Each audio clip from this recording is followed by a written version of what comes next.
Bueno, pues muy buenas tardes. Hoy estamos en una entrevista a Fernando López Agudín, periodista y antiguo militante del Partido Comunista de España. Buenas, Fernando. Hola, buenas tardes. Bueno, antes que nada agradecerle que haya decidido aceptar esta entrevista con nosotros, estos humildes estudiantes de comunicación audiovisual. Y pues bueno, vamos a hacerle varias preguntas. Van a ser preguntas relacionadas con su vida, cómo vivió la transición desde el ministerio, cómo ve la actualidad ahora mismo, algunas noticias y temas candentes. Así que bueno, ¿cuándo se dio cuenta de que se sentía identificado con la ideología del Partido Comunista? Bueno, yo pertenezco a una familia que fue vencida. En la guerra civil originó dos tipos de españoles, vencedores y vencidos. Yo vengo de una familia republicana que fue vencida. Por lo tanto, yo no tengo ningún gran mérito, ni fue un acceso de lucidez, sino que ya de pequeño pues, mi familia pues, me orientó. Sin buscar orientarme, me orientó. Es decir, ser hijo de los vencidos era una situación bastante jodida, por emplear ese verbo, y esa situación, más todo el clima que vivías en la familia y que se vivía en el país, me llevó muy joven a comprender que o se cambiaba el sistema o esto no tenía arreglo, ni tenía arreglo el país, ni tenía arreglo la situación de los trabajadores, ni era posible reconquistar la democracia. ¿Cómo fue entrar en un partido ilegalizado por aquel entonces? Pues había que buscarlo, es decir, no era fácil.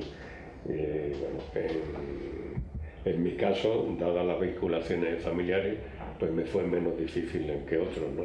Yo vivía entonces, yo nací en Melilla, vivía entonces en lo que era el antiguo protectorado de Marruecos, y ahí había mucha relación con lo que era en aquella época Argelia francesa y Marruecos francés. Y a través de ahí pues encontré rápidamente el contacto, personas que me ayudaron a incorporarme al PC. Incorporarme orgánicamente se produce cuando yo vengo a estudiar a Madrid. Entonces cuando ya logro no solamente tener una vinculación formal, sino una vinculación real con una organización clandestina que existía entonces en España. Yo estoy hablando del año 60. Y en el año 60, para que tengáis una idea, en la Universidad de Madrid el PC tenía ya una organización de 120 estudiantes, que era una organización bastante grande. Pues sí, la verdad. Para aquella época sí existía otro grupo, un grupo que se llamaba Frente de Liberación Popular, que se le llamaban los Felipes, que era también un grupo activo, pero bueno, el grupo fuerte, existían algunas personas del Partido Socialista, Juventud Socialista, pero el grupo fuerte que había en la universidad era el Partido Comunista. ¿Cuáles fueron sus funciones principales dentro del Partido Comunista? Yo primero fui militante y rápidamente, coincidiendo con la detención, tortura y asesinato de Julián Grimau, me propusieron trabajar en el aparato del Partido Comunista. Yo aquello lo consideré como un honor y me incorporé rápidamente a trabajar y estuve desde el año 63 prácticamente hasta el año que muere Franco, un poco antes, trabajando como miembro del aparato, es decir, lo que entonces se llamaba revolucionario profesional, luego se ha llamado permanente, es decir, cobrando un sueldo del partido y dedicado exclusivamente a los trabajos del partido. ¿En qué momento se pasa más miedo al ser militante del Partido Comunista durante el franquismo? Yo creo que el miedo es permanente. En una dictadura, hay que tener en cuenta que hasta el año 66 ser miembro del Partido Comunista era 20 años y un día de cárcel, previo paso por la Dirección General de Seguridad, donde te trataban como era habitual allí el maltrato, y los juicios eran en un consejo de guerra. Eso hasta el año 66. En el año 66, cuando llega Fraga al poder y llegan los tecnócratas al poder, se cambia la legislación, se crea lo que se llamó el TOP, Tribunal de Orden Público, y entonces la condena se rebajó a 6 años y un día. Es decir, que ya eran 20 años menos. pese a esa rebaja de la condena, la represión siguió siendo muy fuerte y muy brutal, con lo cual el miedo era permanente, la posibilidad de en cualquier momento ser detenido y ser torturado estaba a la orden del día. Pese a todo, el PC fue creciendo y cuando en víspera de la muerte de Franco, el PC en Madrid tenía más de 6.000 militantes organizados. ¿Cómo vivió en primera persona la censura periodística durante el franquismo? Durante el franquismo yo no la vi mucho porque la viví en parte, porque también empecé a trabajar en el semanario Triunfo. Y ahí es una revista que fue clausurada 2 veces, fue 4 meses clausurada, hubo frecuentes multas y yo en algún momento fui procesado por un tribunal militar, también por un artículo publicado en Triunfo. Pero yo fundamentalmente en esa época, como trabajaba fundamentalmente en labores del PC, mi trabajo periodístico se desarrolló en las publicaciones clandestinas del Partido Comunista. Yo era corresponsal de Mundo Obrero, era corresponsal de Radio España Independiente y luego pertenecía al consejo de dirección de un periódico clandestino que había en Madrid, que bueno, modestia aparte estaba bien hecho, se llamaba Hora de Madrid, y luego revistas teóricas como Revolución y Cultura y Realidad. Eso hoy la gente no lo conoce, pero bueno, fueron publicaciones que tuvieron bastante influencia. ¿Se le pasó por la cabeza en algún momento huir del país? No, nunca. En algún momento tuve que vivir en París 3 meses, pero bueno, porque estuvieron a punto de detenerme. Entonces me aconsejaron que me fuera 3 meses, estuve 3 meses, pero pues ya en la última época de franquismo, yo estuve 3 meses viviendo en París, de enero a abril del 73. Pero no, yo creo que aquí había muchísimo por hacer, y era mi país y era mi gente, nunca se me pasó. Bueno, quizá, no sé, si hubiera tenido una situación de peligro excepcional, pues lo hubiera hecho. Pero no, tenía cotas de peligro, diríamos, normales, si se puede hablar de normalidad, en ese mundo, ¿no? ¿Y cómo vivió usted el 23F? Pues lo viví muy tranquilo por una razón. Yo vivía entonces muy cerca, al lado de las sedes del Partido Comunista. Yo vivía entonces en Madrid, vivía en la calle Castelló, en el barrio Salamanca. Y yo vivía entonces en el número 48 y la sede del Partido Comunista era el número 28 o algo así. Y desde el balcón de mi casa se podía ver la sede. Entonces aquella tarde yo estaba pendiente de la votación, que no tenía ningún interés, porque la SER me había hecho una entrevista. Y en cuanto terminase la votación, emitían la entrevista. Y entonces, digo, bueno, pues para ver que puse la emisora y fulano de tal, sí, fulano de tal, no, eso empecé a escuchar hasta que de repente ¡pam! Sí que lo viví en directo y entonces ya al cabo de poco tiempo dijeron, hay un golpe de estado, ha entrado un tío con una pistola y un uniforme de la Guardia Civil y ya dije, bueno, ya tenemos el golpe. Como no me extrañó, porque esto es febrero del 81, en septiembre del 80 publiqué un artículo en Triunfo diciendo que venía un golpe,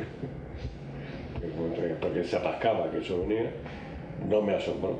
Y entonces lo que sí hice fue del primer momento asomarme al balcón.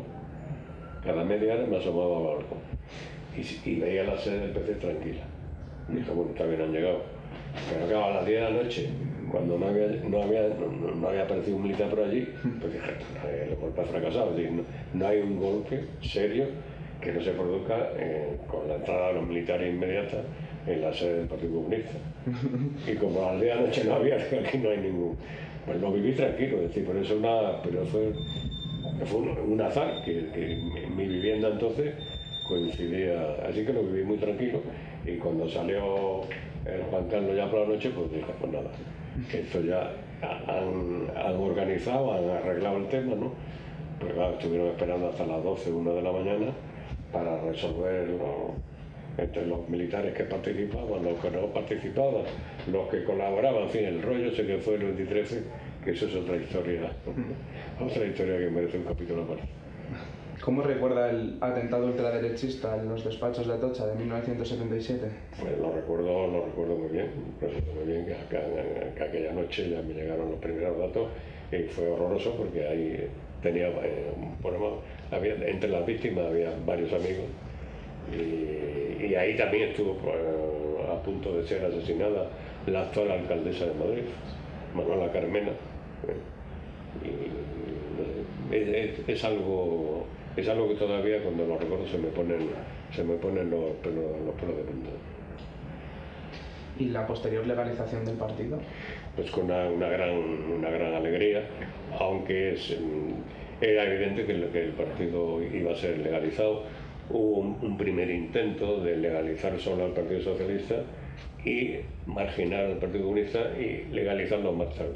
Era un plan de Fraga, pero el Partido Socialista no era imbécil y del primer momento se opuso. El Partido Socialista dijo que no aceptaba la legalización si no iba acompañada de la legalización del PC y por lo tanto eso estaba cantado. Faltaba ver cómo lo iba a hacer Suárez, en qué momento. Bueno, yo creo que Suárez lo hizo bien. Cogió Semana Santa, engañó a los militares más ultras, buscó el apoyo de otros militares, buscó el apoyo de la banca y de lo que se llamaba entonces los poderes fácticos, y que siguen existiendo también con otros nombres. Hoy le llamamos IBES y no sé. Entonces hablamos de poderes fácticos. Y lo hizo Suárez, hay que reconocer que lo hizo bien y fue valiente. ¿Considera que en España hubo realmente una transición? Hombre, yo creo que sí, que evidentemente la hubo. No la transición que queríamos, ni de la forma, ni del modo por el que habíamos luchado, pero sí lo hubo. Ahora está mucho en discusión la gente joven, si esa transición fue un acierto, si la izquierda no renunció a sus ideales. Yo creo que es normal, la gente joven desconoce en qué situación vivíamos entonces. La política fundamentalmente es correlación de fuerza. El que olvide eso ignora el ABC de la política. Uno puede aspirar a algo cuando tiene fuerza y cuando no, pues no tiene más remedio que intentar conseguirla o en esa situación intentar lograr un pacto. Yo creo que la izquierda hizo bien pactando. Lo que hizo mal fue no explicar por qué se pactaba, por qué ese pacto era obligado por la correlación de fuerza y por qué la propia debilidad de la izquierda le llevaba a tener que negociar con la gente más inteligente de la dictadura. Pero lo que no se puede negar es que fue un pacto acertado. El gran Vázquez Montalbán lo definía muy bien, dice, no, es que lo que ocurrió en la transición fue una correlación de debilidades. La dictadura era ya débil para seguir como dictadura, porque el capital quería entrar en el mercado común, en la Comunidad Europea. La Comunidad Europea no admitía a un país con dictadura, con lo cual la burguesía tenía que admitir una negociación. Y la izquierda había estado luchando, fundamentalmente por el Partido Comunista, pero tampoco habíamos logrado derrotar a la dictadura. En enero del año 76 hubo una huelga general en España impresionante, una huelga muy importante. Esa huelga obligó a Suárez a negociar, pero no pudimos impedir que el proyecto de Suárez saliera adelante, porque el proyecto de las fuerzas democráticas y sobre todo el Partido Comunista era organizar una transición normal. Una transición normal como la que hubo en Alemania, como Italia, como en Francia, después del fascismo. Un gobierno provisional en que estuvieran presentes todas las fuerzas políticas, la elaboración de una constitución y luego la posterior convalidación a través de un referéndum. Aquí eso no fue posible, el gobierno fue de derecha, la constitución fue muy orientada también por fuerza de derecha y hubo un referéndum que aprobó la constitución. Pero yo creo que es injusto los comentarios críticos o excesivamente críticos hoy con la forma con la que se hizo la transición. Y dentro de la transición también, ¿cómo ve la figura del rey Juan Carlos? Yo creo que el rey Juan Carlos fue inteligente en ese momento. Sabía lo que había, sabía que la dictadura quería cambiar, sabía sobre todo que las fuerzas de la burguesía querían el cambio y lo que hizo fue ponerse al frente del cambio. Otra cuestión es cómo luego se ha vendido que él fue el motor del cambio.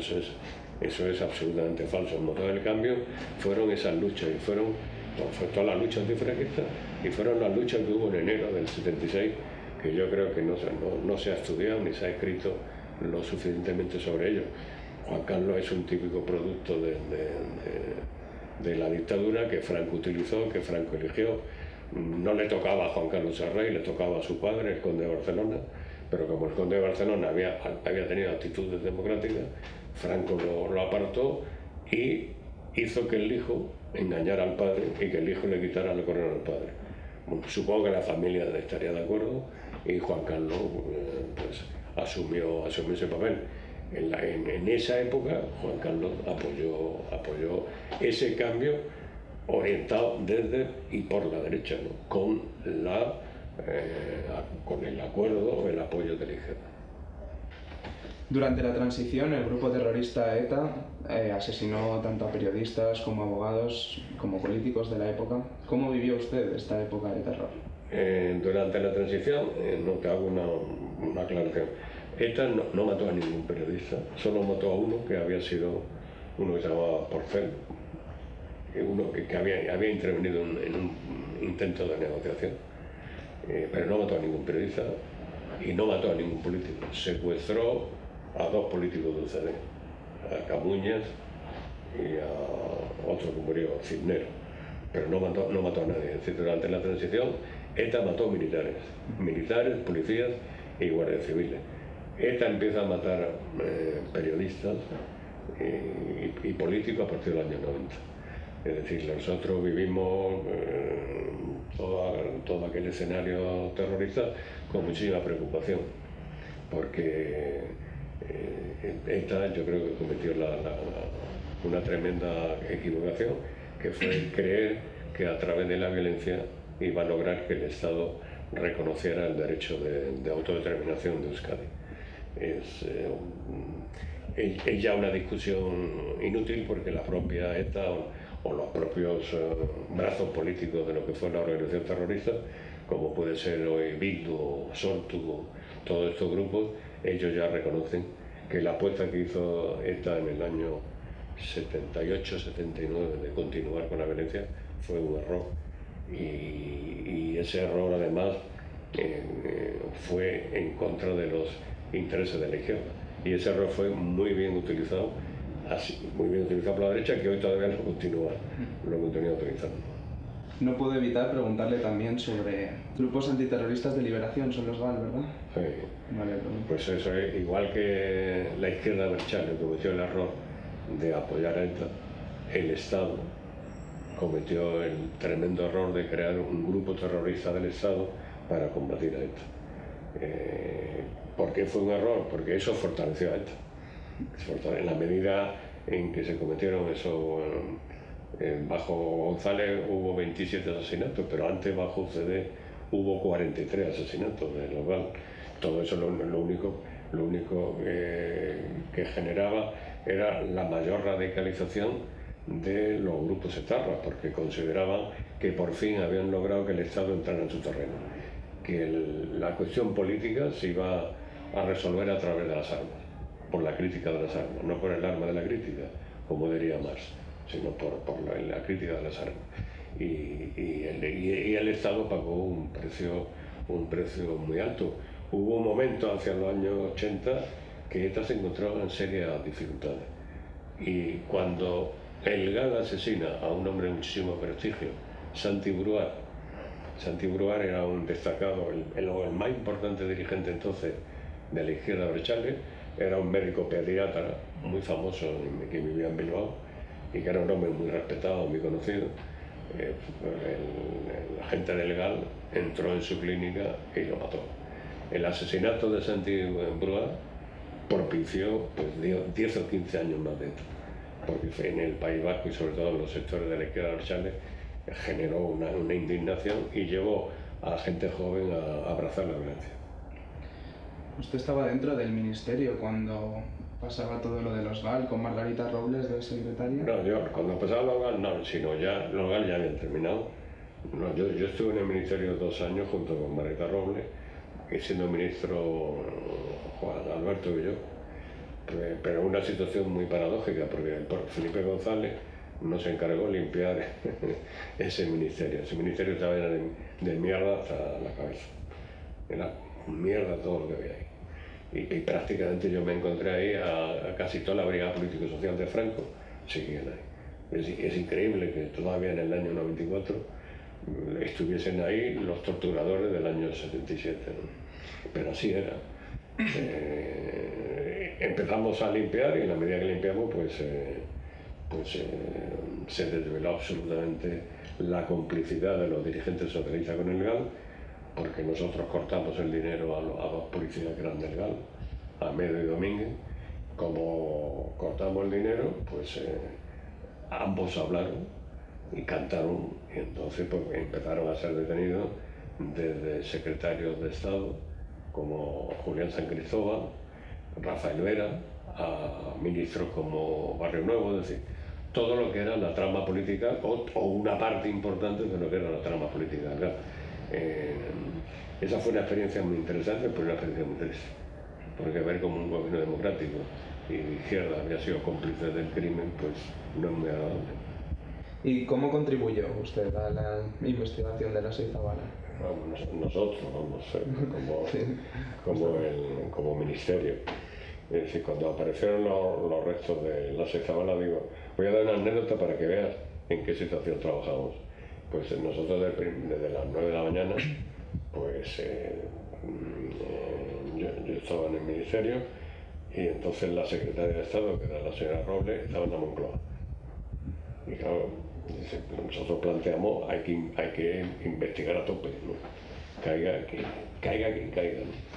Entonces recuerdo muy bien que la señora Robles me llamó a la Moncloa a las 9:05 de la mañana. Y esto es textual, ¿no? Me dijo, Fernando, saca un comunicado breve, de 2 o 3 líneas, diciendo que vamos a investigar hasta el final, caiga quien caiga.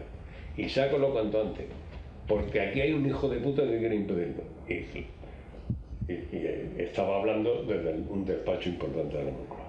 Digo, este es el clima que trabajamos.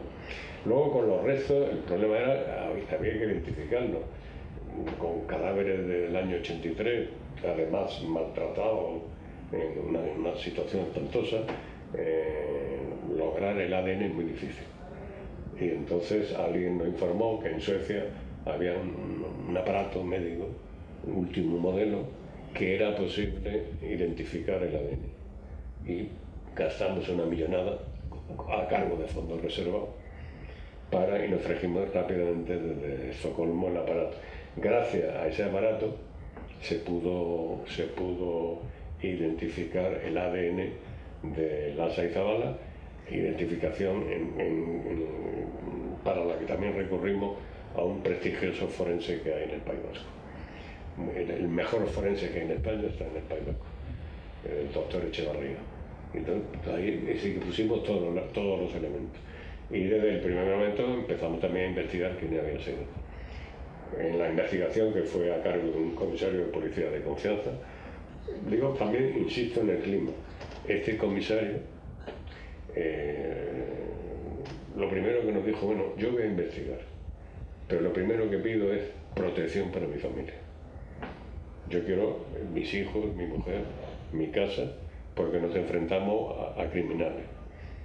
Entonces este hombre se llamaba Enrique Andrés.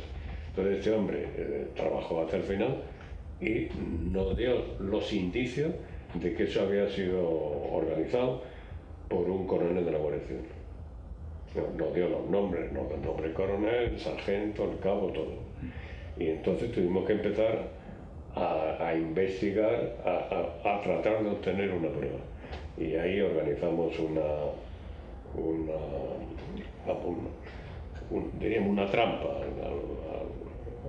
entonces era al coronel Galindo, para que Galindo diera un paso falso y pudiéramos investigar. Entonces,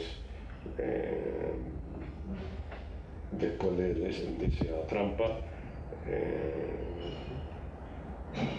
él llamó por teléfono a un sargento de la Guardia Civil llamado Dorado, que era el que había torturado, y cuando llamó por teléfono, en lugar de decir soy el coronel o soy Enrique Galindo, dijo soy el catedrático. Es decir, ya hablaban en clave entre ellos. Previamente habíamos pedido autorización a un juez para grabar las conversaciones del coronel, de todo.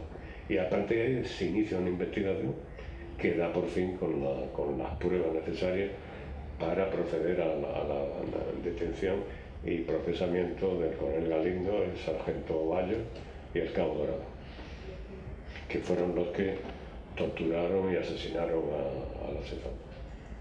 Otra figura también señalada dentro del caso Gal era la figura del señor X. ¿Quién sospecha que estaba detrás de él? Pues es la incógnita, ¿no? La incógnita de quién fue el cerebro de toda aquella organización terrorista. No se ha podido probar.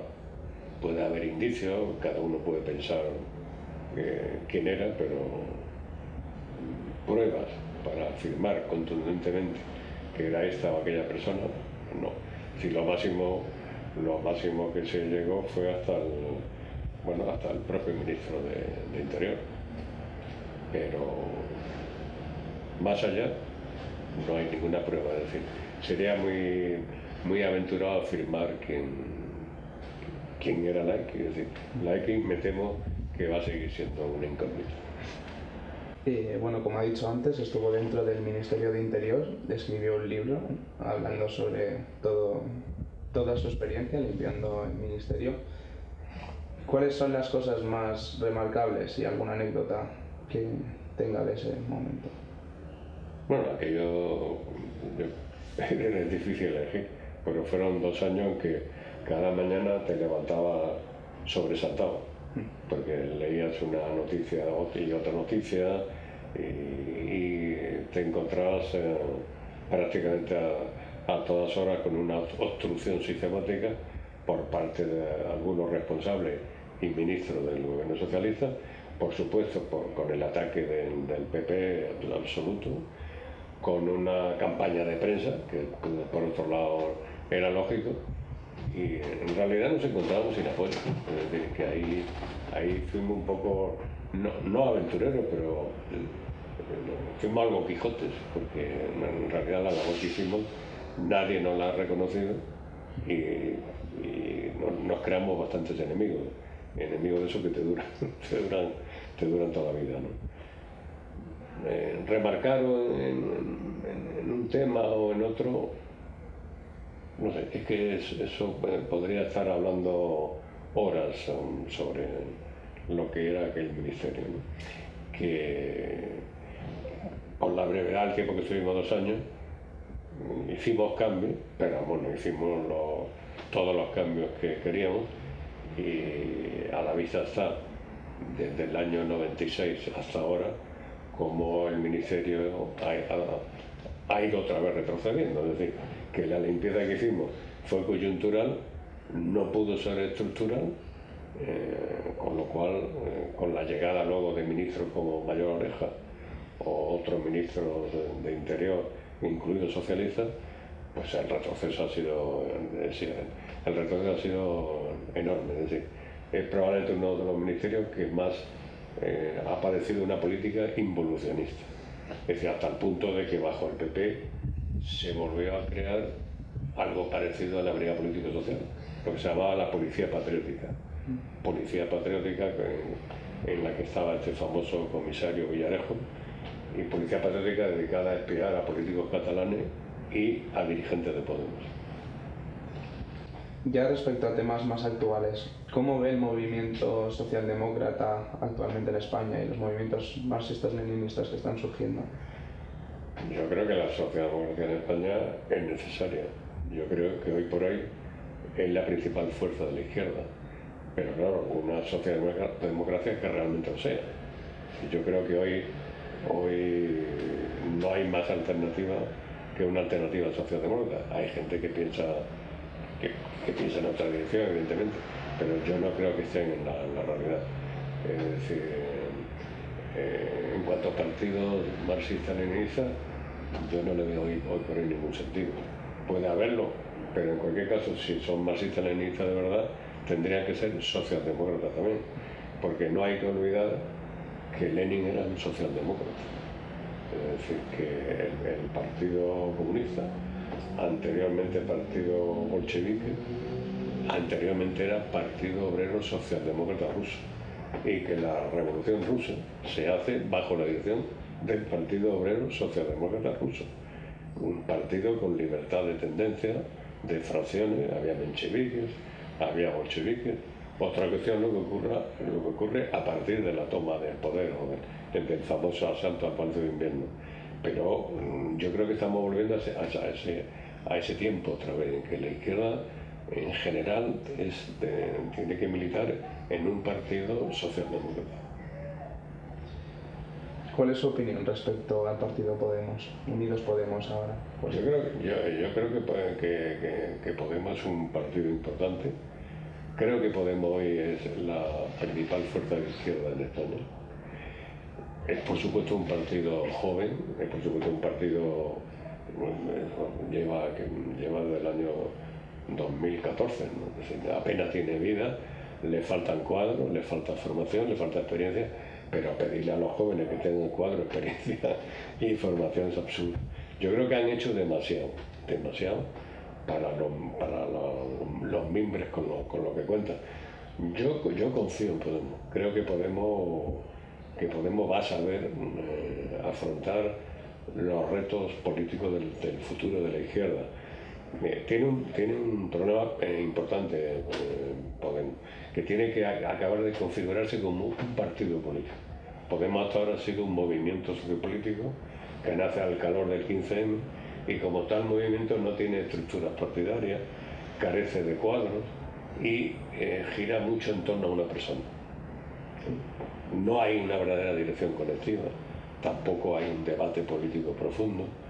Y esos son problemas que tiene que superar, ¿no? Y durante este verano, por ejemplo, se ha visto con la ausencia de Pablo Iglesias por el problema de sus hijos, ¿no? que estaban en el hospital, ha habido como una pérdida de peso de Podemos. No puede ser que un partido, porque un dirigente se ausente, aunque sea el principal dirigente, el resto del partido parece que también entraron al hospital, porque desaparece. Ahora este hombre vuelve a incorporarse y vuelve a tener más peso. Yo confío en Podemos. Yo creo que en general la izquierda debería situarse en torno a Podemos o dentro de Podemos o próximo a Podemos. Bueno, de hecho es lo que se está produciendo. Pues, tenemos la Izquierda Unida, tenemos ECU, tenemos las llamadas confluencias. Hay una serie de siglas y de grupos que se mueven en torno a Podemos. Ya veremos lo que eso va a decir, pero yo no veo hoy por hoy una alternativa a Podemos. Ahora, si Podemos fracasa o Podemos comete serios errores o Podemos no logra articularse como partido, yo creo que ese es su principal desafío, ser un partido político, pues será sustituido por otra fuerza. Es decir, yo creo que lo de menos son las siglas, los nombres y los partidos, lo demás son los fines y los objetivos. Todo aquello que genere un avance real de la perspectiva progresista, la encabece o no la encabece, yo creo que uno tiene que estar allí, tiene que situarse allí donde está la gente, donde están las masas y donde está toda la lucha de clase. Bueno, últimamente hemos podido ver espectáculos dantescos como Vox llenando Vista Alegre o las recientes elecciones en Brasil. ¿Qué opina del auge que se está dando del ultraderechismo a nivel mundial? Yo creo que Vox forma parte de ese proceso, pero vamos, yo creo que Vox hoy por hoy yo no le doy la proporción que le está dando los medios de comunicación, aunque mañana lo puede tener, porque creo que hoy su porcentaje de votos está entre medio millón y 1 millón. Es decir, que eso significa que en unas generales podrían sacar 3 o 4 diputados. Parece que en Madrid, en Valencia y en Murcia. Pero yo creo que hay también un interés en presentar a Vox mucho más grande de lo que es. Pero eso es una consideración. En cuanto al avance de posiciones de extrema derecha, o más bien populistas de derecha en Europa, pues yo creo que eso es lógico. Es lógico porque la izquierda, menos en España, la izquierda ha abandonado la representación de los intereses populares. La izquierda se ha centrado en la perspectiva de una Europa que está dominada por Alemania. La izquierda ha abandonado la defensa de esos intereses populares. Hay un vacío de representación de la izquierda y lo está rellenando la extrema derecha. Eso se ve muy claro, es decir, todo el cinturón rojo de París que votaba comunista y vota Le Pen. Pero esto pasa también en Italia que era el gran partido comunista italiano, el PC, pues bueno, hoy prácticamente en las zonas donde el PC era muy fuerte son también de la Liga. Algunas son del Movimiento 5 Estrellas, pero son de la Liga Norte. Está ocurriendo en Alemania, donde en partidos tan importantes como fue el Partido Comunista de la Alemania, de la RDA, o el propio Partido Socialdemócrata Alemán, hay corrientes tan importantes como Die Linke, la izquierda, que está también generando un movimiento, intenta generar un movimiento populista de izquierda. Yo creo que la causa del avance se llame fascismo, extrema derecha o populismo de derecha, reside en que la izquierda no cumple las tareas que tradicionalmente ha cumplido la izquierda, sino que hay una izquierda subordinada a los grandes intereses capitalistas o a las grandes construcciones, a una ilusión de crear una mega Europa, que está muy bien la Unión Europea, pero una cosa es la Unión Europea y otra es el dominio alemán de la Unión Europea. Y el problema que estamos padeciendo y como ese problema no tiene una respuesta de izquierda, pues avanza el fascismo. En España, ahí está la importancia de Podemos. La importancia de Podemos es que en España la izquierda no hay un vacío, dependerá, yo no sé lo que ocurrirá mañana, pero hoy por hoy no hay un vacío. Y entonces Vox lo tiene difícil. Vox intenta penetrar ahí a través de la denuncia sobre la inmigración. Es decir, Vox propone el cierre de fronteras, propone que no entre ningún trabajador en España mientras hay paro. Eso puede encontrar un eco en sectores trabajadores hoy muy golpeados por el paro y por el desempleo. Pero bueno, ahí está la importancia de que existan organizaciones como Podemos o otras siglas de izquierda que sepan defender esos intereses sin caer en actitudes o propuestas xenófobas. En cuanto al Brasil, yo creo que es la típica situación de los países latinoamericanos, que después de un avance de posturas progresistas asistimos ahora a un retroceso generalizado, ¿no?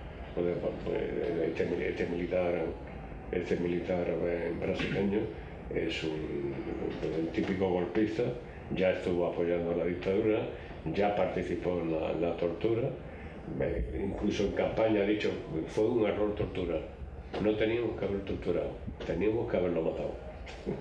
Así que da una bestialidad, pero eso es el vaivén que se produce por desgracia en lo que alguien llama el patio trasero de Estados Unidos. Con la no tan reciente crisis de Lehman Brothers de 2008 y bueno, la repercusión que tuvo toda esta situación en España, ¿cómo cree que está el capitalismo hoy en día?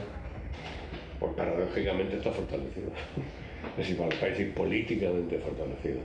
Y económicamente yo también lo veo en un proceso de consolidación y desarrollo. Es decir, no olvidemos que no estamos asistiendo a una crisis más. Al principio pareció que la crisis Lehman Brothers del año 2007-2008 era la repetición del año 29. No, es más grave, más aún. Estamos asistiendo a una mutación del sistema.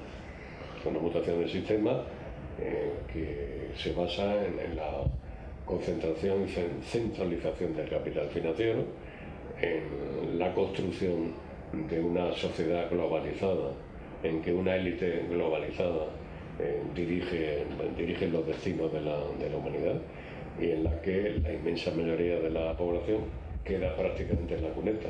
Y si no queda en la cuneta va a quedar en situación muy precaria. Es decir, yo en eso soy muy pesimista. No hay alternativa hoy por hoy, al capitalismo. Viene un capitalismo salvaje, estamos ya en un capitalismo salvaje y eso va a generar mucho más paro, mucho desempleo juvenil y una profundización del declive de las capas y de las clases medias. Es decir, el porvenir, y sois jóvenes, no es nada halagüeño, es decir, os dejamos un porvenir francamente jodido. Ahora, la pregunta que nos podemos hacer es qué va a ocurrir a partir de esa situación. Pero eso la respuesta la vais a ver vosotros. Yo desde luego no la veré, pero me extrañaría muchísimo que esto no acabara originando una respuesta popular, democrática, por lo menos en países importantes del mundo, ¿no? Yo creo, pero es otra vez más, estamos estamos otra vez el papel de los partidos, el papel de los líderes, pero eso vais a ser vosotros quienes deis respuesta a esa gran crisis que va a generar esta mutación del sistema. La revolución rusa hay que tener en cuenta que responde a otra mutación del sistema, a otra globalización anterior. Es decir, no en vano, antes de la revolución rusa Lenin escribe el imperialismo estado final del capitalismo. Es decir, esa mutación imperialista acaba generando la Primera Guerra Mundial y acaba generando una revolución. Esta mutación a la que estamos asistiendo ahora vuelve a traer sombras de guerra, es decir, volvemos otra vez en parte al siglo XIX, de grandes potencias luchando por repartirse los mercados. Y la lucha China-Estados Unidos, la lucha Estados Unidos-Alemania, encubierta bajo la Unión Europea, pero de nuevo vuelven las grandes potencias a chocar. ¿Acabarán en guerra? Es difícil por la cuestión del armamento nuclear, pero sí puede haber guerras locales. En cualquier caso, esa mutación va a generar muchísima más desigualdad social, va a generar sobre todo la falta de trabajo, y va a generar sobre todo en la juventud una angustia enorme. Yo creo que todos esos factores sumados acabará generando de una u otra moda una respuesta como la que hubo en el 17, bajo otro tipo, otra fórmula, ¿no? Que no sabemos cuáles serán ni dónde serán, pero yo no conozco mutaciones del sistema que no acaben generando respuestas revolucionarias. Bueno, también nos gustaría saber su opinión sobre un tema que ha sido más de verano, pero también está candente ahora, la exhumación de Franco. ¿Cree que es meramente propaganda del Partido Socialista? No, yo creo que hay que saludar que el Partido Socialista que por fin haya decidido exhumar los restos del dictador. Felipe González ha gobernado 14 años, Zapatero ha gobernado otros 8. Durante 22 años han respetado que el cadáver del dictador esté en un mausoleo. Eso no ha ocurrido ni en Alemania ni tal, no en ninguna parte del mundo. O sea, hasta en Rusia, Stalin estaba en el mausoleo con Lenin y el cadáver lo sacaron del mausoleo después de la denuncia de Khrushchev. Es decir, el caso de España es realmente vergonzoso. Y es vergonzoso porque el gobierno de izquierda no ha hecho absolutamente nada. Finalmente ha llegado el tercer gobierno socialista, que es el presidido por Sánchez, y yo creo que hay que saludar lo que está haciendo Sánchez. Ahora, yo creo que Sánchez debería ir más lejos. Ya no me refiero a qué hacer con el mausoleo, y bueno, que eso tiene relativa importancia. Me parece que tendría que ir más lejos porque la familia de Franco pretende darle la vuelta a la exhumación. Y como la familia de Franco es propietaria de una tumba en la cripta de la Catedral de la Almudena, aquí en el centro de Madrid, su intención es enterrar a Franco en esa cripta. Con lo cual vamos a tener un monumento fascista en el centro de Madrid. No un monumento en la tumba, porque ahí no hay monumento. Ahí está enterrada la mujer de Franco y hay familiares y la hija, me parece. Entonces vamos a tener a Franco enterrado en el centro de Madrid. Y eso se va a convertir todavía en un centro de culto del fascismo. Es decir, ya no van a tener que irse 50 kilómetros de Madrid, sino que al lado de la Plaza de Oriente, van a tener el cadáver. La Iglesia, que es la propietaria de la cripta, de la catedral, sostiene que la familia ha comprado las tumbas y que no puede hacer nada por resolverlo, porque eso pertenece, lo han pagado, y eso pertenece a la familia, y es de esa la familia. Yo creo que la Iglesia no dice la verdad. Yo creo que la Iglesia que ha sido responsable de la dictadura, la Iglesia que tenía a Franco bajo palio, la Iglesia que ha estado, que sacó hasta una pastoral colectiva condenando a la República, pues debería tener mayor sensibilidad e impedir que los restos reposen allí. Pero claro, la Iglesia no se va a mover si el gobierno no se mueve. Yo creo que Sánchez debería presionar, y tiene medios para presionar. Es decir, porque la Iglesia, por ejemplo, no paga el IBI de todos los edificios que tiene. El Estado paga los sueldos a los curas y a los profesores. Tenemos un concordato con la Santa Sede que es un concordato draconiano y que favorece a la Iglesia en lugar del Estado. Con todos estos recursos legislativos y económicos, el gobierno puede presionar a la Iglesia para que la Iglesia impida que la familia deposite ahí los restos. Finalmente tenemos un Papa que es un señor bastante decente dentro de la historia del papado, y el presidente del gobierno podría dirigirse al Papa para que el Papa intervenga sobre la Iglesia española para que no se cometa ese desafuero o esa burla a la decisión del gobierno de sumar los restos de Franco. Pero dicho esto, yo creo que es muy positivo lo que está haciendo el gobierno Sánchez en relación con esta historia, siempre y cuando la culmine, siempre y cuando vaya ahora en la dirección de impedir que la familia nos toree a todos los españoles. Y respecto al tema de Cataluña, ¿cree que un referéndum sería viable actualmente? No, pero vamos, no lo es, pero el referéndum es la única salida que tiene el tema catalán. El sistema catalán es clarísimo, son 2 millones de catalanes, se declaran catalanes, solo catalanes, y otros 2 millones se declaran catalanes y españoles. Tanto derechos tienen unos como otros a vivir en esa comunidad y a expresar su postura política.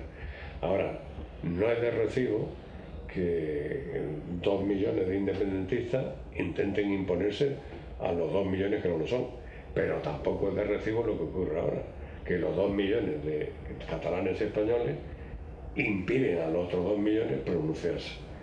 Lo lógico es que se organice una consulta, un referéndum, que no tiene por qué ser inmediato, que las preguntas tienen que ser consensuadas y que los votos debería haber un porcentaje de participación y un porcentaje de sí. Por ejemplo, para declarar la independencia, pues un 70%. Eso es lo que ocurre en Quebec, lo que ocurre en Escocia, y es una solución democrática a un grave problema político histórico. Yo me asombra que teniendo el ejemplo de Inglaterra no lo hagamos así en España. Pero otra vez más, esto está relacionado con nuestra historia y está relacionado con la guerra civil y con quienes ganaron la guerra civil y la visión que tenía Franco de la unidad de España, una unidad centralista, pues es la que hoy la derecha sostiene, e incluso una parte de la izquierda sostiene. Mientras no cambie, eso va a ser muy difícil que se organice ese referéndum. Por lo tanto, me temo que eso va a llevar no sé cuánto tiempo. Ahora sí tengo claro algo, y es que como eso no se resuelva en un plazo, medio plazo, Cataluña termina siendo independiente. Yo no lo veré, pero vosotros sí lo veréis. Es decir, es imposible parar a un pueblo que está pidiendo una demanda democrática. Yo no digo la independencia, es decir, para la izquierda es un problema. La izquierda lo que tiene que hacer es defender el derecho a que los catalanes se pronuncien. Y una vez que se ejercite ese derecho, la izquierda tiene que defender la unidad del Estado. Porque es interés de los trabajadores, es interés de los sectores populares el mantener la unidad del Estado. pero esa unidad del Estado solamente puede ser defendida democráticamente. También relacionado con repúblicas, aunque en este caso la española, ¿cree que Felipe VI va a ser el último de los Borbones? Pues lleva toda la pinta. Lleva toda la pinta a juzgar por cómo actuó. Es decir, Felipe VI cometió un error enorme, hablando en relación con el tema catalán, su discurso del 3 de octubre.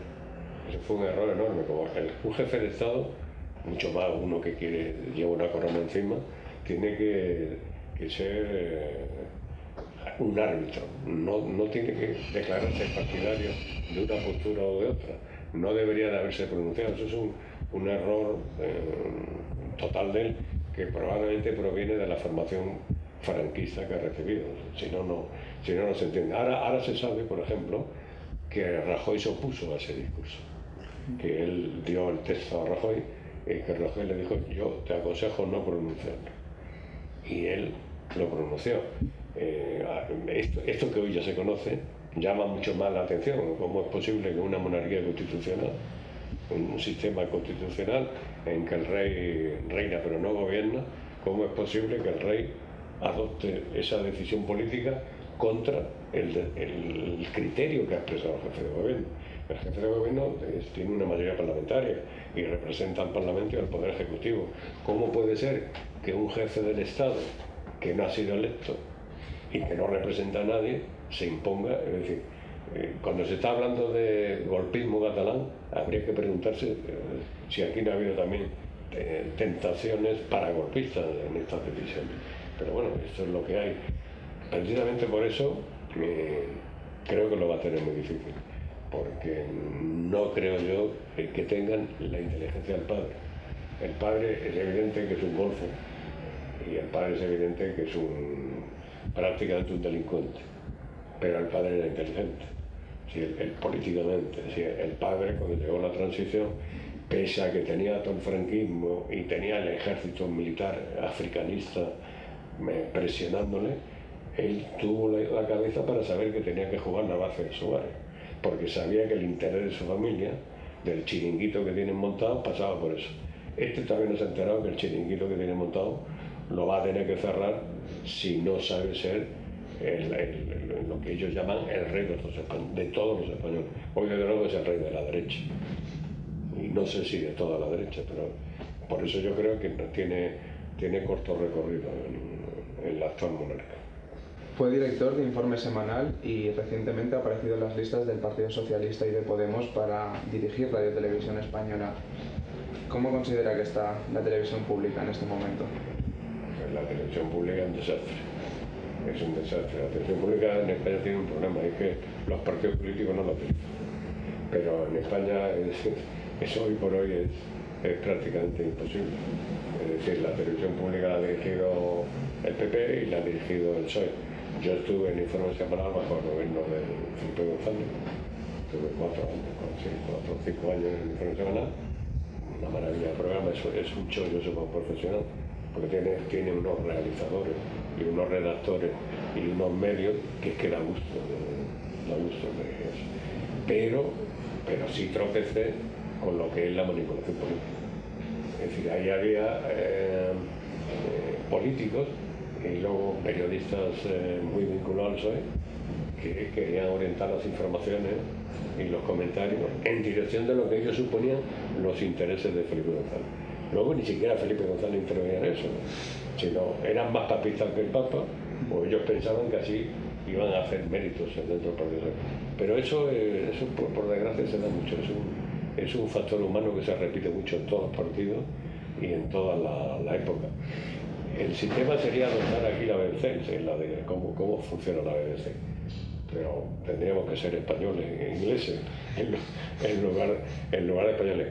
Yo creo que la televisión va a mejorar, pero creo que la manipulación va a seguir existiendo, porque además eso se da también en la televisión catalana, y se da también, bueno, digamos, la televisión andaluza es un espectáculo. Ahora, a lo mejor pudo haber el acuerdo este que hablabas de PSOE y Podemos, que ha sido roto, pero ha sido roto por el PSOE. Yo pienso que hubo un acuerdo que Sánchez primero aceptó de parte de los consejeros de Podemos y parte de los consejeros del PSOE, y que el propio PSOE rompió. Pero rompió a los 2 días, es decir, por el propio PSOE, diputados del PSOE votaron contra ese acuerdo que había firmado. Es que a lo mejor si eso hubiera salido adelante, pues yo me encontraba ahí entre los que iban a dirigir, quizá, por lo menos, sí estoy seguro que hubiéramos intentado hacer algo nuevo.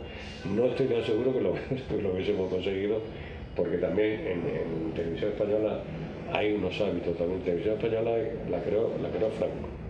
Y cuando llegas a Televisión Española hay una capa franquista, una capa de UCD, una capa del PSOE, una capa del PP. Entonces, claro, es difícil remover eso. Alfonso Guerra dijo una vez, en el año 83, que lo que había que hacer de Televisión Española es echar todo el mundo a la calle. Y luego, que entraran todos con el carnet de la boca y de uno en uno viendo quién era. Pues era una butada, era una tontería de Alfonso Guerra, pero que tenía un fondo de verdad. Es decir, que no es fácil resolver temas de Televisión Española. Es periodista y ha escrito artículos dentro de diarios como el ABC, el Diario Público, El Mundo. ¿Cómo está la situación periodística actual? ¿Cómo ve los diarios? Fatal. ¿Para qué? Vamos, pues vosotros queréis ser profesionales y en realidad yo os admiro muchísimo, porque para trabajar en esto hay que tener un valor enorme, ¿no? Porque la situación es mala, no solamente por la situación, por el condicionamiento que tienen los medios de comunicación, es decir, la libertad de expresión ha retrocedido muchísimo, la supeditación a los intereses políticos o de empresa es enorme, y eso va unido a toda la mutación que también está teniendo este oficio, en que el papel desaparece y que los medios que van a subsistir en el futuro son audiovisuales, ¿no? Son medios digitales, o es televisión o es radio, pero la propia crisis hace que la relativa autonomía que hemos gozado los profesionales durante todos estos años, pues vaya disminuyendo o vaya perdiendo. No es lo mismo en unos medios o en otros, ¿no? Pero yo lo que observo en general es un miedo. Es un miedo de aquel que tiene trabajo a perderlo.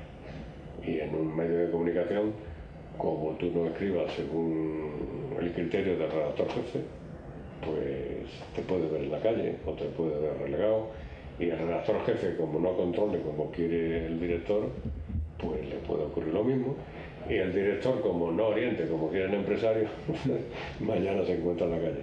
Con lo cual es una cadena de supeditaciones, de condicionamiento, que hace que el resultado sea muy malo. Ayer un viejo periodista, hoy me parece que lo recoge El País, un viejo periodista que se llama Juan Tortosa, que ha publicado un libro, decía, yo creo que acertadamente, que el periodismo necesita un 15M propio, porque hay una pérdida de crédito, hay una pérdida de prestigio, y luego hay espectáculos bochornosos, como se puede ver, por ejemplo, en las tertulias. Hay tertulias de los sábados en televisión que te salen supuestos periodistas diciendo que hay que sacar una pistola y pegar tiros, o que la reflexión, el debate es sustituido por el espectáculo, o que los comentarios son sustituidos por los insultos. En realidad el panorama del periodismo en España es muy, muy malo. ¿Está trabajando en algún proyecto recientemente? No, yo ahora mismo salvo escribir en público, no estoy nada.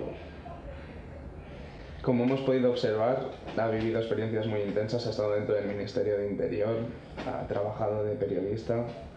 ¿Hay alguna cosa de la que se arrepienta, algún error de su vida que cambiaría? Bueno, errores he cometido muchísimos, ¿quién no comete errores? Pero no, yo en líneas generales no me arrepiento. En la época que estoy más orgullosa es cuando fui joven, cuando trabajaba como aparachic del Partido Comunista. Realmente Pues puede parecer paradójico, pero me lo pasé muy bien. Pero quizá porque vivía como quería, tenía ideales y creía que era posible conseguir aquello por lo que luchaba, ¿no? Por otro lado, estaba acompañado de gente mayor, de veteranos luchadores que habían estado en la guerra civil, que habían estado en la guerra mundial, y tuve la suerte de tener en ese sentido maestros políticos, que es algo que hoy la generación actual pues no tiene, no ha tenido esa posibilidad. En el periodismo pues me lo he pasado también muy bien. He estado en periódicos, en ABC y en Información, era un periódico de tarde de Madrid muy importante durante la transición. He estado en revistas como Triunfo y otras. He estado en la radio como Radio Nacional o Radio Euskadi. He estado en televisión, es decir, que me he movido en todos los campos del periodismo.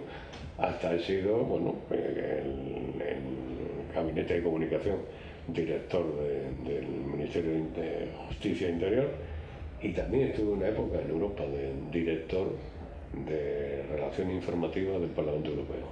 Estuve también 1 año y medio. Con lo cual, sí, he tenido la suerte, porque eso es una suerte, ¿no?, de vivir todas esas experiencias. Y no me arrepiento, sí me arrepiento de decisiones que he tomado, pero coyunturales, o de haber confiado en gente que no merecía que confiase. Pero bueno, eso es la vida, eso es normal. Es decir, puedo decir que lo he pasado muy bien, me he movido muy bien. Y como dice Pablo Neruda en un libro sobre su vida, confieso que he vivido. Pues muchísimas gracias por la entrevista, Fernando. Gracias a vosotros.